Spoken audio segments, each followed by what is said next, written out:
Hey losers, I'm Coral, and this is Salem. He doesn't make an appearance very often in my videos because he's a grumpy old man, but he's been very needy this afternoon, so he wants to be near me, which is okay.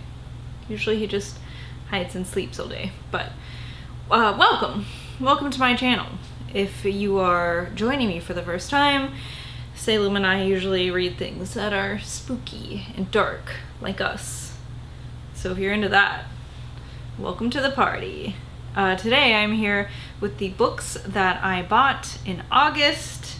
I've got some good stuff here I'm really excited to tell you about, including some new things, some used things, the things from the Nightworms package this month, all sorts of things. Let's start out with things that I bought at Barnes & Noble this month. First, I picked up A Good Happy Girl by Marissa Higgins. I was drawn to this because of the cover.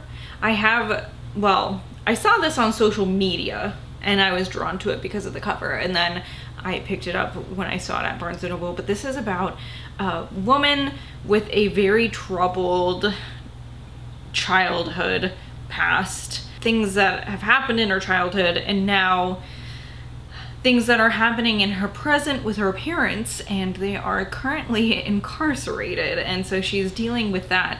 And because of the trauma that she's experienced in her past, she has some self-destructive tendencies, and she tends to get involved in relationships that might not work out for her, and that's this book. So listen, I love women, and I love women doing well in their lives. I love to celebrate them doing well in their lives, but in fiction, I really do love women acting badly, women dealing with bad things, women being self-destructive. I don't know why. Why do I like that so much when that's obviously not what I want to see in real life, but for some reason in fiction, that is something I really enjoy reading about. What does that say about me? I mean, like, also, I love horror books where people get killed and stabbed, and I don't want that in real life either, so I feel like maybe I probably don't even need to explain myself. I feel like you guys know that I don't want that for people in real life, right? I was also really excited to see I Died Too, But They Haven't Buried Me Yet by Ross Jeffrey at Barnes & Noble, because it's an indie book, and I've been wanting to try Ross Jeffrey's work. I really have been wanting to get my hands on his like Novellas series. I can't remember what the first one is called. It's either Tome or Juniper. I was excited to see this though. This is like a really grief-heavy novel about a man who has a young daughter who has a young daughter who has gone missing, has been missing for some time, and there is a question of whether she is missing or dead at this point. And the man meets somebody who says, like, would you like the opportunity to connect with your daughter and see if she is really dead or alive? And so it does say here, a tale of deception and possession like no other. So it seems like it's going to be a good one. Then I also found a copy of Knock Knock Open Wide by Neil Sharpson. This was one that I was really interested in that came out last year, and here it is. Here's a copy of it. This one is written by I believe it takes place in Ireland.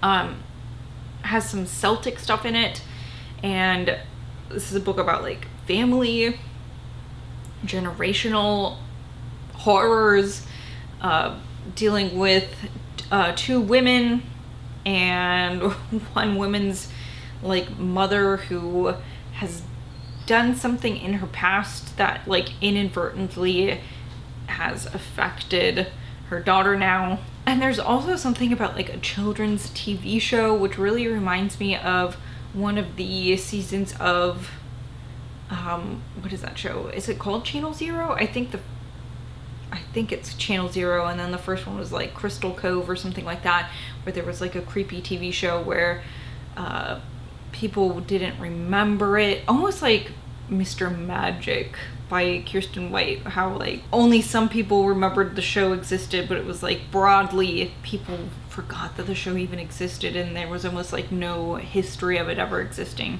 It seems like maybe there's something like with that in it. There's a goat in this TV show. I don't know. It sounds really spooky and weird, and I've really wanted to read this, so stoked that I was able to find a copy. And then a new release, Cuckoo by Gretchen Felker Martin.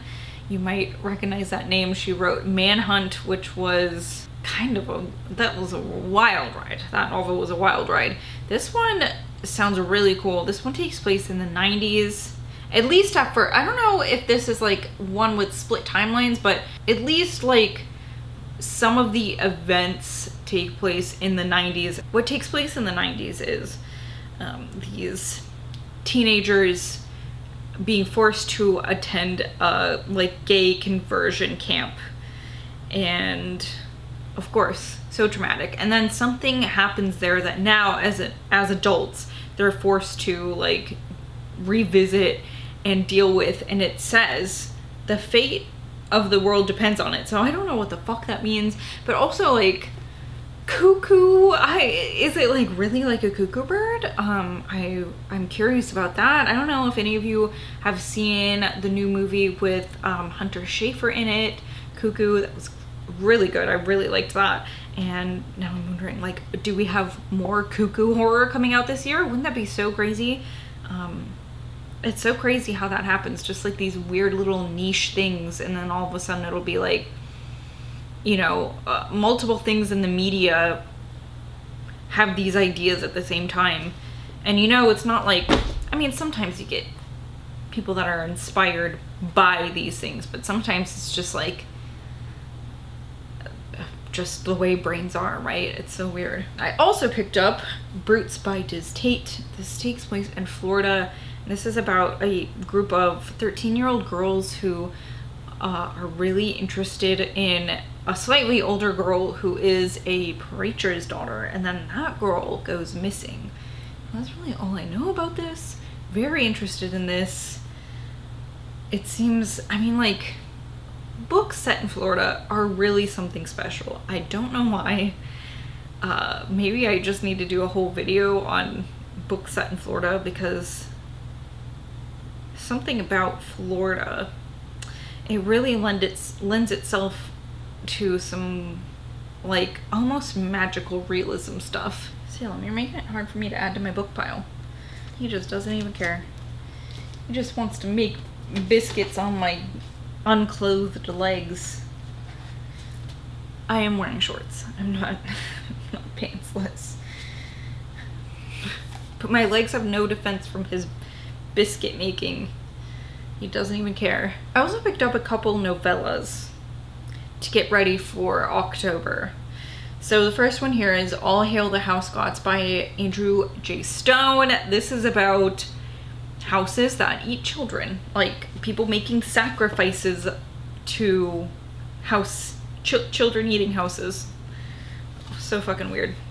I also picked up Dear Laura by Gemma O'Moore. This is about a woman named Laura, of course, Dear Laura, who starts getting these anonymous letters from the same person who says that they have information about her missing friend, and they will give her information on one condition, and that condition is that Laura gives them her secrets, basically. So, sounds interesting. I've heard really good things about this. I mean, this was talked about for a long time after it came out. I also picked up, this one I've been dying to read for so long, The Laws of the Sky by Grégoire Courtois. This is one that someone recommended to me on my channel so long ago. If that was you, I can't remember who. I really need to go back and make a list of this stuff so I can properly thank people, but thank you so much for the recommendation. I finally picked it up. I'm really hoping to get to it next month. This is kind of this is by a French author, translated by Rhonda Mullins, and it's talked about like it's sort of a Lord of the Flies situation where a group of young children are on a camping trip, and okay, it says, but this fairy tale doesn't have a happy ending. Monsters really do exist. Accidents, illness, the murderous impulses of a classmate.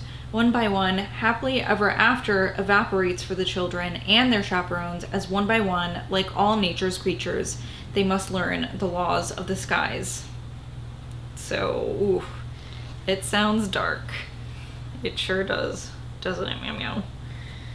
What do you think about this one? You like this one? Then, I also picked up a copy of Gone to See the Riverman by Christopher Triana.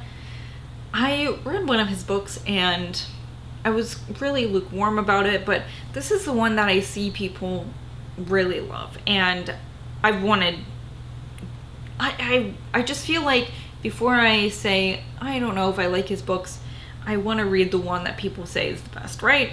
So this is about a woman obsessed with a serial killer named Edmund, and Edmund convinces her to do this thing for him, to get a key and to deliver it to someone called the Riverman. And she decides to do this, and I'm guessing horror ensues. I know that there's also a sequel to this, so hopefully I'll really love it, and then we'll get to read the sequel. And then I've also got a new release here. This is Crushing Snails by Emma E. Murray. This is one that I've been really excited about. A new release, one of my most anticipated. This is about a little girl, what's her name? I think it's, oh, Winnie, that's her name. A little girl named Winnie who is a budding serial killer. So I will say, just reading the synopsis, in previous videos, this does seem like something you definitely need to check like content warnings for. Likely harming animals, likely harming young children, things like that. So I mean, it's called Crushing Snails, which is something I don't like to do, but something people here do a lot, which bothers me. They see snails as like really bad pests, and I see them as cute little slimy critters. And I get it, they are pesky in your garden, but I still don't like to smash them. Also, it's really gross to step on a snail. Have you ever stepped on a snail? Ugh. Ugh. All right, and then, okay, I've got a couple used books here. I had to order a book for a class, and I ordered a used copy of it. So, of course, on Thrift Books, I wanted to get my like $10 free shipping. So I also ordered Close to Shore by Michael Capuzzo, which is about the 1916 great white shark attack, or attacks. It was the same shark, but it attacked multiple people along the Jersey Shore, which was, oh, so crazy. So I'm excited to read this. I do really like sharks, and I think that we need to protect sharks, and I think that you need to watch, like, especially your skincare products to make sure that they're not using marine collagen. Even if it says marine collagen, a lot of the times they're using shark collagen, and they kill sharks for this, and like, they shouldn't be doing that. And maybe that's why our oceans are all fucked up, because we're overfishing sharks. We shouldn't be killing sharks. And then I also picked up a copy of Suicide Blonde by Darcy Steinke. This is like a book out of the 90s that seems like it's going to be kind of transgressive. It's about a young woman named Jessie. It seems like she is kind of trying to please her boyfriend, who might be into some kinkier stuff than she is. So she gets into, well, she becomes the caretaker for this woman called Madam Pig.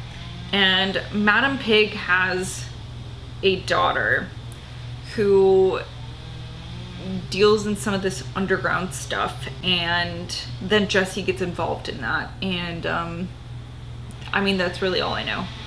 But also, I feel like I have enough books with butt cheeks on the cover to like do some sort of trope video about books with butt cheeks on the cover now. I'm sorry. Our neighbors moved a couple weeks ago, and the new neighbor finally moved in, but they've been doing like a lot of weird stuff to their backyard now. It makes me very sad, and also it's been very noisy over there, so I apologize. And then there was a library book sale. There was like not shit there. It was one of the least lucrative library book sales ever. But I did find a copy of Clara and the Sun by Kazuo Ishiguro, which is one that I've wanted to read. Clara is an AI who is very observant. I don't know if at any point she's like bot, but according to the synopsis, she just is in the store observing people and like really unsure whether she likes humanity or not, whether she's really interested in humanity. And then I found this cool copy of Warship Down by Richard Adams, which of course is the infamous scary bunny movie that a lot of us saw as children and was terrified by. I don't know when that was made, the 70s or the 80s. The book came out in the early 70s. And this is actually, I think, like a second printing of it, so this is pretty old. I was excited to find this. I shouldn't say that it wasn't a lucrative trip to the library book sale, because I am pretty stoked about finding this. I don't have a copy of this book at all, so that's pretty cool. But this is about a warren of wild rabbits who are trying to find a new place to live after their like area is like starting to be developed by humans. And oh my god, the movie is so terrifying. It's like very troubling when you're a child. Okay, and then I did film Nightworms unpackaging this month, but I did it's still just like sitting on my computer, so I guess I will scrap it and talk to you about Head Soul Roll by Josh Winning, which is a summer horror slasher, camp slasher, with an adult main character, which is unlike most camp slashers, summer camp slashers. Really cool. This is about a sitcom star, Willow, who does some naughty tweeting and gets sent to this like some sort of, what do they call it, like technology detox camp almost. They're not allowed to use technology there. She gets the feeling that this is a place where other like kind of celebrity status people also get sent, you know, as a way to show that they're repentant for doing bad things. But people there start disappearing, and it seems like it's gonna be really fun. I love the cover of this. It's so campy, and I'm really stoked to read this book. And then this book with the most fucking psychedelic, like this book looks like it belongs on the cover of like a doom metal album. It's so cool. This is Flowers from the Void by Johnny Washington. This is a short story collection. It says 13 dark tales are told from the lenses of Black, female, and queer narrators, among others, which burrow deep into the heart of the Gothic to challenge the conventional nightmare. Flowers from the Void unburies a haunting labyrinth of chilling alternate realities eerily similar to our own. Not super like big on short story collections typically, but this one sounds really cool. And like also I'm sure like 50% of my excitement is just because this cover is so cool. I love this cover so much. Ow, Salem. You have daggers on your feet. Those are the books that I bought in August. Let me know if you've read any of these, what you thought about them. Let me know what you're excited about. If you borrowed anything, bought anything this month that you're stoked about, I'd love to hear about it. Otherwise, I will see you later. Goodbye. Goodbye.